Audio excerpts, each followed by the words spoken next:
আজ বীরভূমে বৈঠকে অভিষেক বন্দ্যোপাধ্যায়। আজ বীরভূমে সাংগঠনিক বৈঠকে অভিষেক। রামপুরহাটে জেলার কোর কমিটির সঙ্গে বৈঠকে থাকছেন অভিষেক বন্দ্যোপাধ্যায়। বৈঠকে বীরভূম বোলপুর 2 লোকসভা নিয়ে আলোচনা হবে। আর এই বিষয়ে নিয়ে আমরা একটু কথা বলে নেব। আমাদের সঙ্গে রয়েছেন আমাদের প্রতিনিধি উজ্জ্বল। সরাসরি চলে যাব উজ্জ্বলের কাছে। উজ্জ্বল, একটু জানতে চাইবো, অভিষেকের আজ একাধিক কর্মসূচি রয়েছে বীরভূমে বৈঠকে। অভিষেক বন্দ্যোপাধ্যায় ঠিক কখন এসে পৌঁছচ্ছেন, ঠিক সাংগঠনিক বৈঠকে ঠিক কোন কোন বিষয় আলোচ্য বিষয় থাকতে পারে, কি জানা যাচ্ছে?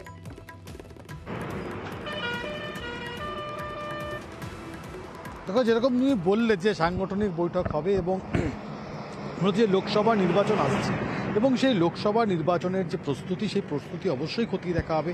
কারণ লোকসভা নির্বাচনকে কেন্দ্র করে যে রণকৌশল সাজানো হয়, সেই রণকৌশল কতটা ইমপ্লিমেন্ট হচ্ছে এবং একই সঙ্গে জেলা নেতৃত্ব তারা কি মনে করছে, কিভাবে তারা সেই রণকৌশল তাদের মধ্যে কি চিন্তা ভাবনা হচ্ছে, এই পুরো বিষয় নিয়ে আলোচনা হবে। তারপরে প্রচার কর্মসূচি এসব বিষয়গুলো থাকবে।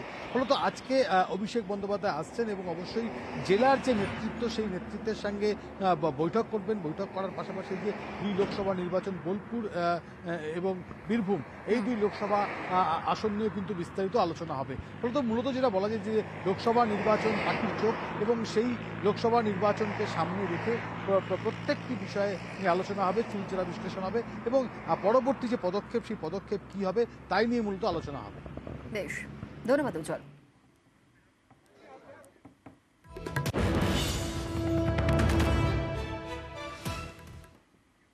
পাখির চোখ লোকসভা নির্বাচন, বঙ্গে যুদ্ধ জয়ের নয়া কৌশল। এবার মুসলিম ভোটও নিজেদের দিকে টানতে মরিয়া বিজেপি।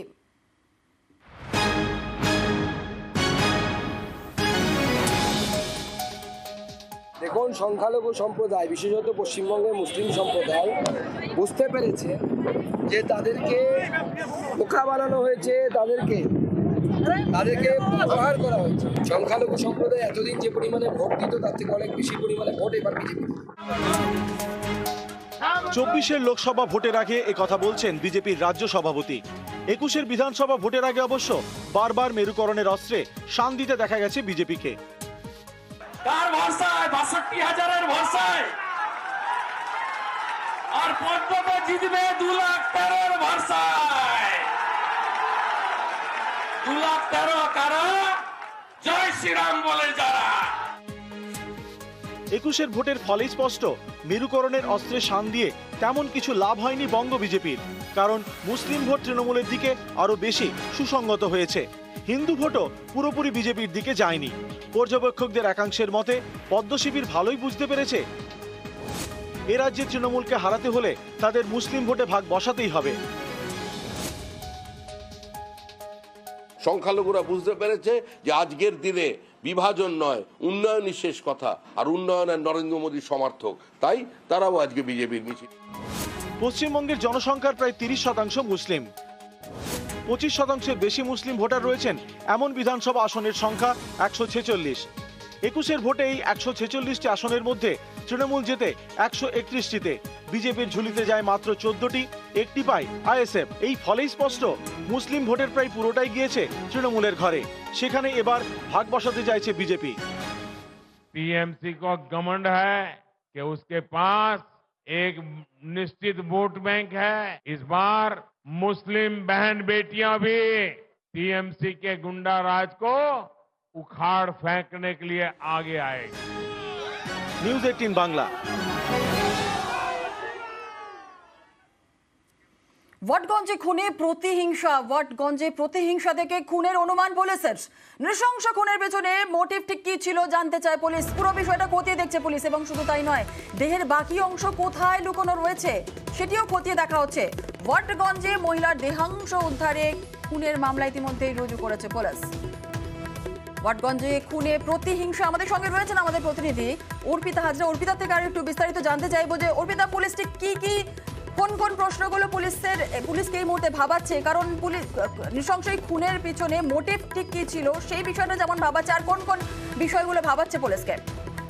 দেখো, পুলিশের যেটা প্রাথমিক অনুমান যে ওয়াটগঞ্জে গতকালকে যে দেহাংশ উদ্ধার হয়েছে তাতে দেখে পুলিশের প্রাথমিক অনুমান যে তীব্র রাগ এবং প্রতিহিংসা থেকেই খুন করা হয়েছে এবং নৃশংস খুনের পিছনে কি মোটিভ রয়েছে। কারণ দেহের সব অংশ কিন্তু এখনো অবধি মেলেনি। গলার নিচের অংশ থেকে থাই অবধি যে অংশ, সেই জেনিটাল পার্ট সহ যে অংশ, সেটা কিন্তু এখনো অবধি খুঁজে পাওয়া যায়নি। হাতের একটি অংশ পাওয়া যায়নি।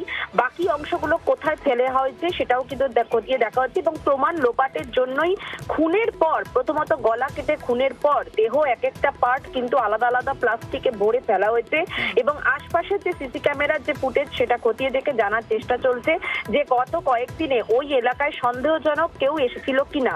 কারণ সেখানে অনেক ট্রাক বেশি ঢোকে, ফলে সেই ট্রাকে করে কেউ এসে সেখানে ফেলে দিয়েছেন কিনা সেই বিষয়টা খতিয়ে দেখা হচ্ছে।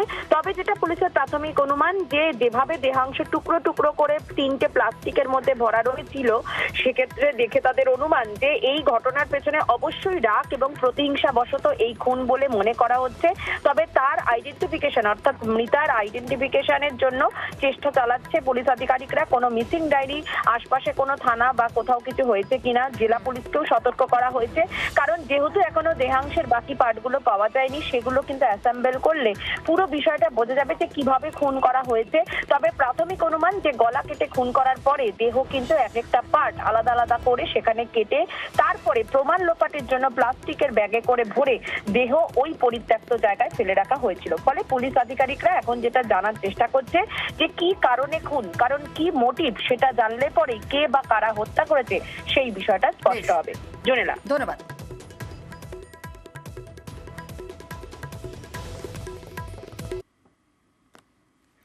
ফের ভেঙে পড়লো বাড়ি। এবার মুচিপাড়ায় 350 বছরের পুরনো বাড়ির একাংশ ভাঙতে গিয়ে বিপত্তি। হুড়মুড়িয়ে ভেঙে পড়ে একটি বড় অংশ। এতে আতঙ্ক ছড়ায় এলাকায়। অভিযোগ, নিয়ম না মেনে বাড়ি ভাঙছিলেন প্রমোটার। এ কথা শুনে তৃণমূল কাউন্সিলর বললেন, বাড়ি ভাঙার জন্য পুরসভার নাকি নির্দিষ্ট কোনো নিয়মই নেই।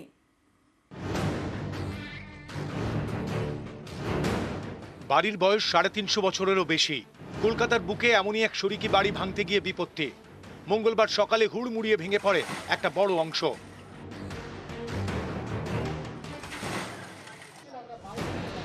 এতে আতঙ্ক ছড়ায় কলকাতার মুচিপাড়া এলাকায়।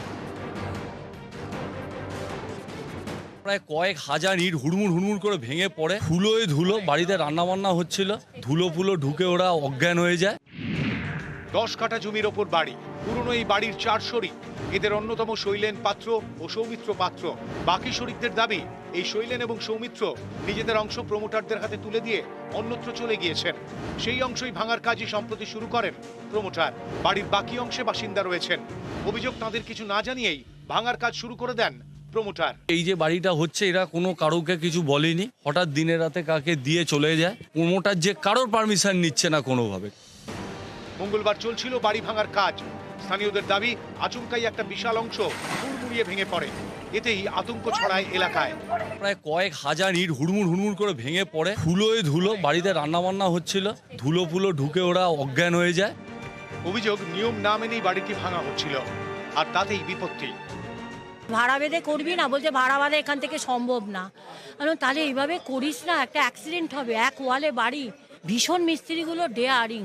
তাদের পরিষ্কার জানিয়ে দেওয়া হয়েছিল যে ভাঙার কাজ যখন করবেন অত্যন্ত সচেতনভাবে করতে হবে, যাতে পাশের বাড়ির লোকের কোনো অসুবিধে না হয়।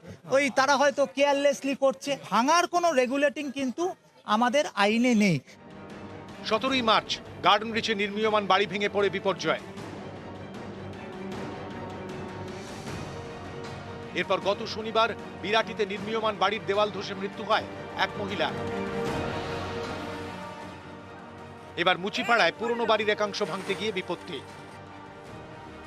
ক্যামেরায় কাঞ্চন ভৌমিকের সঙ্গে শঙ্কু সাঁতরা, নিউজ 18 বাংলা।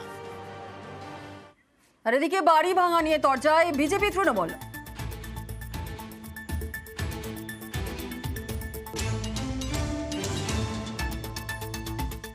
কলকাতার বিল্ডিং ডিপার্টমেন্টে কলকাতা পুরসভা, তাদের কথা আর আলোচনা করে লাভ নেই। এরকম বহু নিদর্শন রয়েছে।